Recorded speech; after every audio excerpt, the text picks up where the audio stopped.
ഹരേ കൃഷ്ണ. എല്ലാവർക്കും മാധവത്തിലേക്ക് സ്വാഗതം. വളരെ വളരെ ശ്രേഷ്ഠമായ സംഗഷ്ടി ചതുർത്ഥിയാണ് വരാൻ പോകുന്നത്. ഫാൽഗുന മാസത്തിലെ കൃഷ്ണപക്ഷ സംഗഷ്ടി ചതുർത്ഥി. ചതുർത്ഥി തിഥി ആരംഭിക്കുന്നത് മാർച്ച് മാസം 6-ാം തീയതി വൈകുന്നേരം 5:53 മുതൽ മാർച്ച് മാസം 7-ാം തീയതി 7:17 വരെയാണ്. അതുകൊണ്ട് ഇത്തവണ സംഗഷ്ടി ചതുർത്ഥിയായി നമ്മൾ ആചരിക്കുന്നത് 2026 മാർച്ച് 6 വെള്ളിയാഴ്ച. അന്ന് ചന്ദ്രോദയം ഉള്ളത് 8:54 ഈ സംഗഷ്ടി ചതുർത്ഥി വളരെ വളരെ പ്രത്യേകതയുള്ള ചതുർത്ഥിയാണ്.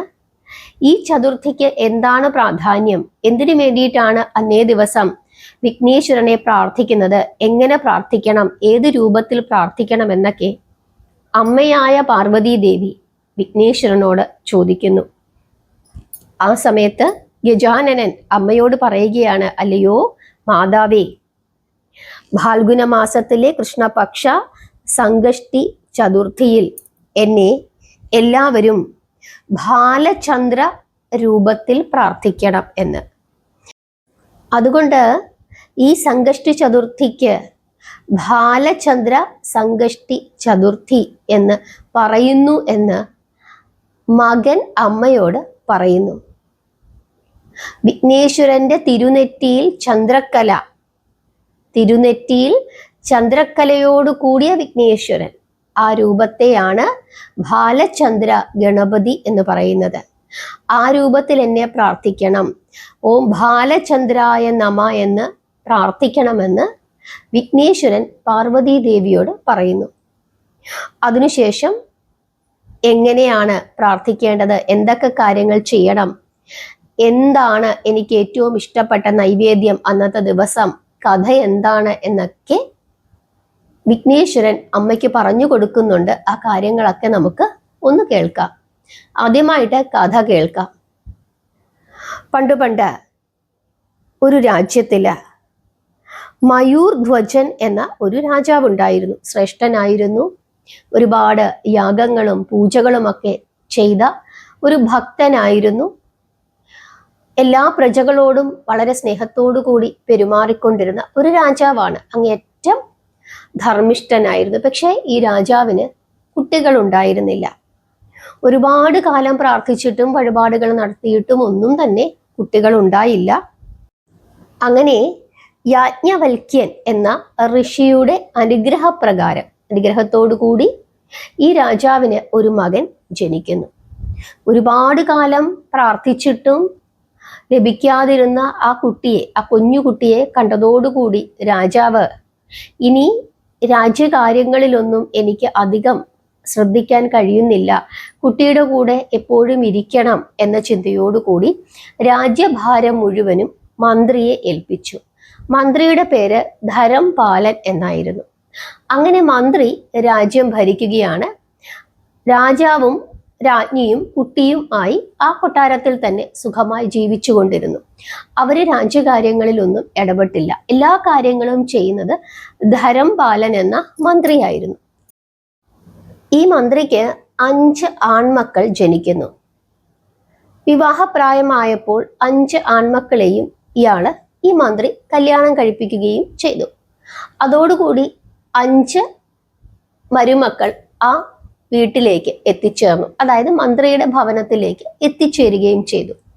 അതില് ഇളയ മകന്റെ ഭാര്യ വളരെ വലിയ ഒരു ഗണേശ ഭക്തയായിരുന്നു. ഇവര് എപ്പോഴും ഭഗവാനെ ഇങ്ങനെ പ്രാർത്ഥിച്ചുകൊണ്ടിരിക്കും. എല്ലാ ചതുർത്ഥികളും വ്രതമായി എടുക്കും. അങ്ങനെ ഒരു വലിയ ഭക്തയായിരുന്നു.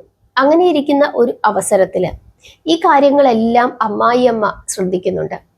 അമ്മായിയമ്മ ഇത് കാണുമ്പോഴൊക്കെ പറയും, ഇവള് മന്ത്രവാദം ചെയ്യുന്നവളാണ്, എൻ്റെ മകനെ തട്ടിയെടുക്കാൻ വേണ്ടിയിട്ടാണ് ഈ വ്രതങ്ങളൊക്കെ ഇവളിങ്ങനെ അനുഷ്ഠിക്കുന്നത്, ഇതൊക്കെ മന്ത്രവാദമാണ്, ഇതിൻ്റെ ഒന്നും ആവശ്യമില്ല, ഇങ്ങനെയൊന്നും ചെയ്യാൻ പാടില്ല, എൻ്റെ കുടുംബത്തെ നശിപ്പിക്കുന്നതിന് വേണ്ടിയിട്ടാണ് എൻ്റെ മകനെ എന്നിൽ നിന്നും തട്ടിയെടുക്കുന്നതിന് വേണ്ടിയിട്ടാണ് ഇങ്ങനെയൊക്കെ ചെയ്യുന്നത് എന്നൊക്കെ പറഞ്ഞ് ഈ അമ്മായിയമ്മ നിരന്തരം മരുമകളെ വഴക്കു പറഞ്ഞുകൊണ്ടിരുന്നു. മരുമകള് ഒന്നും മിണ്ടിയില്ല. മരുമകള് അങ്ങനെയൊന്നും അല്ല, ഞാൻ നമ്മുടെ കുടുംബത്തിന് വേണ്ടിയിട്ടാണ് പ്രാർത്ഥിക്കുന്നത്, രാജ്യത്തിന് വേണ്ടിയിട്ടാണ് എന്നൊക്കെ പറഞ്ഞിട്ടും അമ്മായിയമ്മ അതൊന്നും വിശ്വസിച്ചില്ല. ഇതൊക്കെ അന്ധവിശ്വാസമാണ്, വേറെ പണിയൊന്നുമില്ല എന്നൊക്കെ പറഞ്ഞ് ഈ മരുമകളെ ഒരു മന്ത്രവാദിയാക്കി ചിത്രീകരിക്കുകയും വഴക്ക് പറയുകയും ചെയ്തു.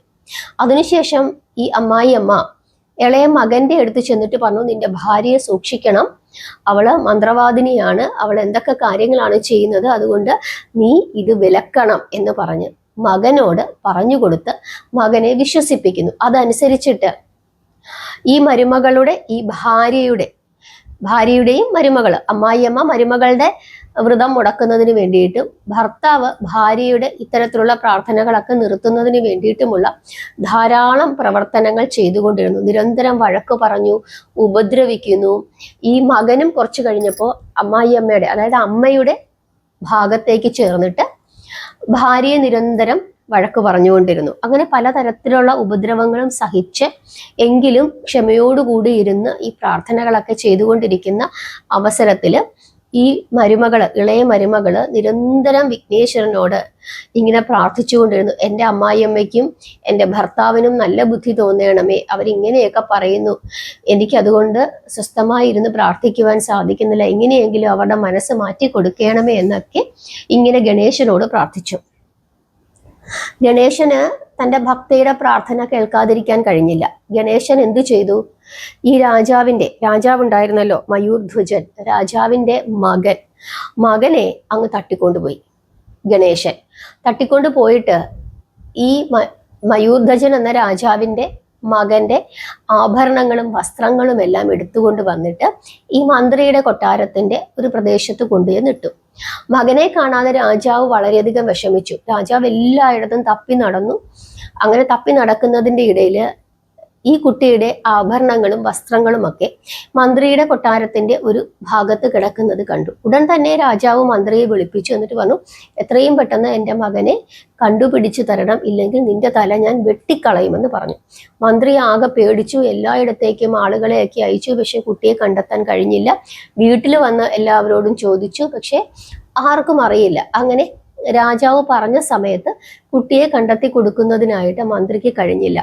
രാജാവ് അപ്പോഴാണ് വെളിപ്പെടുത്തുന്നത്, നിന്റെ വീടിന്റെ പുറത്ത് എൻ്റെ കുട്ടിയുടെ ആഭരണങ്ങളും വസ്ത്രങ്ങളും കിടക്കുന്നത് കണ്ടു, അതുകൊണ്ട് നിന്നെ ഞാൻ കൊന്നുകളയും, അതുകൊണ്ട് എത്രയും പെട്ടെന്ന് എൻ്റെ കുട്ടിയെ എൻ്റെ മുമ്പിൽ കൊണ്ടുവരണം എന്ന് ഈ മന്ത്രിയോട് രാജാവ് പറയുന്നു. അങ്ങനെ മന്ത്രി പേടിച്ച് തൻ്റെ വീട്ടിൽ വരികയും എല്ലാവരെയും വിളിച്ചിട്ട് ഈ കാര്യങ്ങളൊക്കെ പറയുകയും ചെയ്തു. നിങ്ങൾക്ക് എന്തെങ്കിലും അറിവുണ്ടെങ്കിൽ പറയണം, കുട്ടിയെ പെട്ടെന്ന് കണ്ടുപിടിച്ചു കൊടുക്കണം, ഇല്ലെങ്കിൽ രാജാവ് എന്നെ കൊന്നുകളയും എന്ന നിലയിലൊക്കെ സംസാരിച്ചു. അപ്പോഴേക്കും ഇളയ മരുമകൾ അവിടേക്ക് വരുന്നു. എന്നിട്ട് പറയുന്നു, എല്ലാത്തിനും കാരണം വിഘ്നേശ്വരനെ അപമാനിച്ചതാണ്, അതുകൊണ്ട് എത്രയും പെട്ടെന്ന് എല്ലാവരും വിഘ്നേശ്വരനോട് മാപ്പ് പറയണം, എന്നിട്ട് വ്രതം അനുഷ്ഠിക്കണമെന്ന് പറയുന്നു. അങ്ങനെ എല്ലാവരും കൂടിച്ചെന്ന് വിഘ്നേശ്വരനോട് മാപ്പ് പറയുന്നു. പിറ്റേ ദിവസം സംകഷ്ടി ചതുർത്ഥിയായിരുന്നു, ബാലചന്ദ്ര സംകഷ്ടി ചതുർത്ഥി. ആ സംകഷ്ടി ചതുർത്ഥി എല്ലാവരും കൂടി ചേർന്ന് ഉപവസിച്ച് പ്രാർത്ഥിച്ചു. അന്നത്തെ ദിവസം ഉപവാസം മാത്രമല്ല അവർ ചെയ്തത്, മൗനവ്രതം കൂടി ആചരിച്ചു. അങ്ങനെ ആ ദിവസം വ്രതത്തോടു കൂടിയിരുന്ന് വിഘ്നേശ്വരനോട് എല്ലാവരും മനസ്സ് നൊന്ത് പ്രാർത്ഥിച്ചു. ബാലചന്ദ്ര രൂപത്തിൽ ഭഗവാനെ പ്രാർത്ഥിച്ചു. ഭഗവാന് മോദകം അന്നത്തെ ദിവസം സമർപ്പിച്ചു. അന്നത്തെ ദിവസം നമ്മൾ സമർപ്പിക്കേണ്ടുന്ന ഭഗവാന്റെ ഇഷ്ടവിഭവം എന്ന് പറയുന്നത് മോദകമാണ്.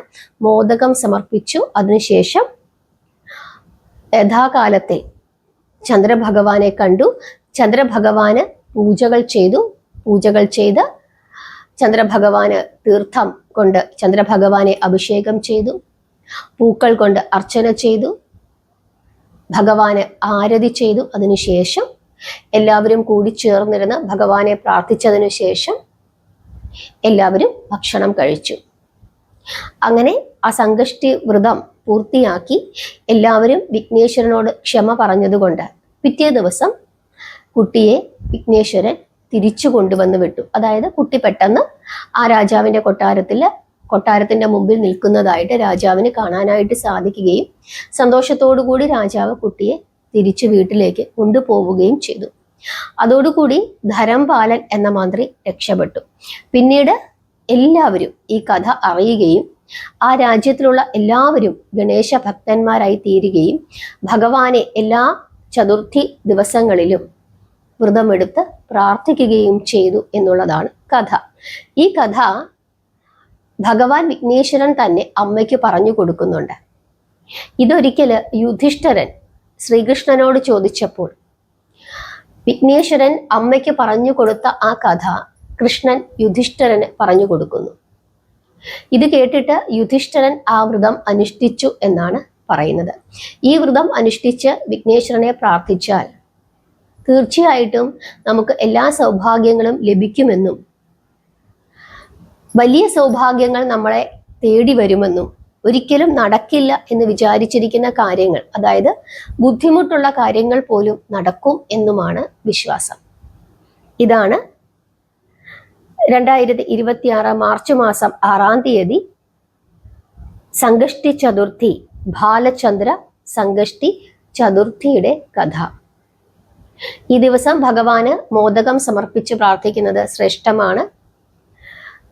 ചന്ദ്രഭഗവാനെ കണ്ട് പ്രാർത്ഥിക്കേണ്ടത് അന്നത്തെ ദിവസം, അതായത് മാർച്ച് 6-ാം തീയതി വെള്ളിയാഴ്ച 8:54 നമ്മൾ വ്രതം അവസാനിപ്പിക്കേണ്ടത്. 8:54. ആ സമയത്താണ് കേരളത്തില് ചന്ദ്രോദയം നടക്കുന്നത്. നിങ്ങൾ ഏത് സ്ഥലത്താണെങ്കിലും ചന്ദ്രഭഗവാനെ കാണണം. അതാണ് അതിൻ്റെ ഒരു രീതി. ചന്ദ്രഭഗവാനെ കണ്ട് ചന്ദ്രഭഗവാന് അർച്ചന ചെയ്ത് ചന്ദ്രഭഗവാന് തീർത്ഥം കൊണ്ട് അഭിഷേകം ചെയ്ത് ചന്ദ്രഭഗവാനെ വിളക്ക് കാണിച്ച് പ്രാർത്ഥിച്ച് തൊഴുതതിന് ശേഷം നമ്മുടെ പൂജാമുറിയിൽ വന്ന് ഭഗവാനോടും പ്രാർത്ഥിച്ച് ഭഗവാനെ നമസ്കരിച്ച് കഥ പറഞ്ഞ് പ്രാർത്ഥിച്ചതിന് ശേഷം നമ്മൾ എന്ത് ചെയ്യണം? നമ്മൾ എന്താണോ ഭഗവാന് പ്രസാദമായി സമർപ്പിച്ചത് ആ പ്രസാദം സ്വീകരിച്ചുകൊണ്ട് നമുക്ക് നമ്മുടെ വ്രതം അവസാനിപ്പിക്കാവുന്നതാണ്. ഭഗവാന് അന്നത്തെ ദിവസം സമർപ്പിക്കേണ്ടുന്ന വഴിപാട് എന്ന് പറയുന്നത് മോദകമാണ്. മോദകം നൈവേദ്യമായി സമർപ്പിച്ച് പ്രാർത്ഥിക്കുന്നത് വളരെ വളരെ ശ്രേഷ്ഠമാണ്. ഇതാണ് ചതുർത്ഥി വിശേഷങ്ങൾ. നിങ്ങൾക്ക് എല്ലാവർക്കും മനസ്സിലായി എന്ന് വിശ്വസിക്കുന്നു. വ്രതം എടുത്താലും ഇല്ലെങ്കിലും അന്നേ ദിവസം വിഘ്നേശ്വരനെ പ്രാർത്ഥിക്കുക, ചന്ദ്രഭഗവാനെ കണ്ട് പ്രാർത്ഥിക്കുക. സംഗഷ്ടി ചതുർത്ഥി ദിവസം ചന്ദ്രഭഗവാനെ കാണണം. വിനായക ചതുർത്ഥിക്കാണ് ചന്ദ്രഭഗവാനെ കാണാൻ പാടില്ലാത്തത്. ആ 2 വ്യത്യാസങ്ങൾ നിങ്ങൾ മനസ്സിലാക്കിക്കോണം. എല്ലാ ചതുർത്ഥിക്കും ചന്ദ്രനെ കാണാൻ പാടില്ല എന്നുള്ളതല്ല. കൃഷ്ണപക്ഷ ചതുർത്ഥി, അതാണ് സംഗഷ്ടി ചതുർത്ഥി. ആ ചതുർത്ഥിക്ക് വിഘ്നേശ്വരനെ പ്രാർത്ഥിക്കുന്ന എല്ലാവരും ചന്ദ്രഭഗവാനെ കണ്ടു പ്രാർത്ഥിക്കണം. ചന്ദ്രഭഗവാനെ എപ്പോഴാണോ കാണാൻ സാധിക്കുന്നത് അപ്പോഴാണ് നിങ്ങളുടെ ആ ഒരു വ്രതം അവസാനിക്കുന്നത്. എന്നാൽ വിനായക ചതുർത്ഥിക്ക് ചന്ദ്രനെ കാണാൻ പാടില്ല. നിങ്ങൾക്ക് ആ വ്യത്യാസം മനസ്സിലായി എന്ന് വിശ്വസിക്കുന്നു. നാമം ജപിക്കുക. അന്നത്തെ ദിവസം ഓം ബാലചന്ദ്രായ, ബായല്ല ഭരണിയുടെ ഭരണിയുടെ ഭായാണ്, അല്ലാതെ ബലൂണിന്റെ ബായല്ല. അത് പ്രത്യേകം ശ്രദ്ധിച്ചു കൊള്ളുക. ബാലചന്ദ്രായ നമ എന്ന് നിരന്തരം ജപിക്കുക. ഓം ബാലചന്ദ്രായ നമ. ഇത് 108 തവണ 1008 തവണയൊക്കെ ജപിക്കാവുന്നതാണ്. എല്ലാവരെയും ഭഗവാൻ അനുഗ്രഹിക്കട്ടെ. അമ്മ മഹാമായയുടെ അനുഗ്രഹം നിങ്ങൾക്ക് എല്ലാവർക്കും ഉണ്ടാകട്ടെ. ഹരേ കൃഷ്ണ.